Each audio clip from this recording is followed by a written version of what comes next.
News view online portal তাদের নতুন করে তাদের যাত্রা শুরু করতে যাচ্ছে।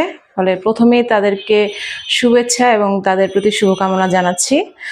অভ্যুত্থান পরবর্তী সময়ে আমরা নতুন বাংলাদেশে মধ্যে অবস্থান করছি, যে বাংলাদেশ মানুষ স্বপ্ন দেখেছিল বৈষম্যহীন বাংলাদেশ গড়ে তোলার, সমাজের প্রান্তিক জনগোষ্ঠীর যে অধিকার, নাগরিক মর্যাদা তা প্রতিষ্ঠা করার জন্য মূলত অভ্যুত্থানের মধ্য দিয়ে একটি নতুন বাংলাদেশ প্রতিষ্ঠা করতে চেয়েছিল।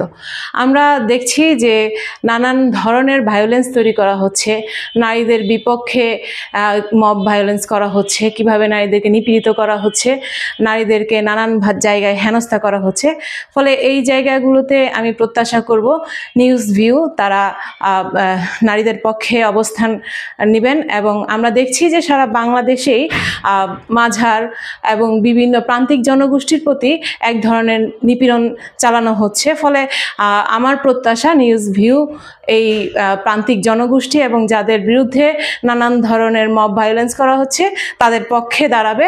ফলে আমরা মনে করি যে নিউজ পোর্টালগুলা, অনলাইন নিউজ পোর্টালগুলা, তাদের একটি গুরুত্বপূর্ণ অবস্থান এই বাংলাদেশে এখন দরকার। বাংলাদেশে যে পরিমাণ মব ভায়োলেন্স হচ্ছে, রাস্তাঘাটে যে পরিমাণ নারীদেরকে নিপীড়ন করা হচ্ছে, এই বিষয়গুলোকে তারা সামনে তুলে আনবেন এবং বস্তুনিষ্ঠ সংবাদ পরিবেশন করবেন। ফলে আমি আগামী নতুন বাংলাদেশে নিউজ ভিউর প্রান্তিক জনগোষ্ঠী এবং নারী এবং যাদের বিরুদ্ধে ভায়োলেন্স করা হচ্ছে তাদের পক্ষে কাজ করবে এবং আমি তাদের শেষে আমি নিউজ ভিউর উত্তরোত্তর সমৃদ্ধি কামনা করছি।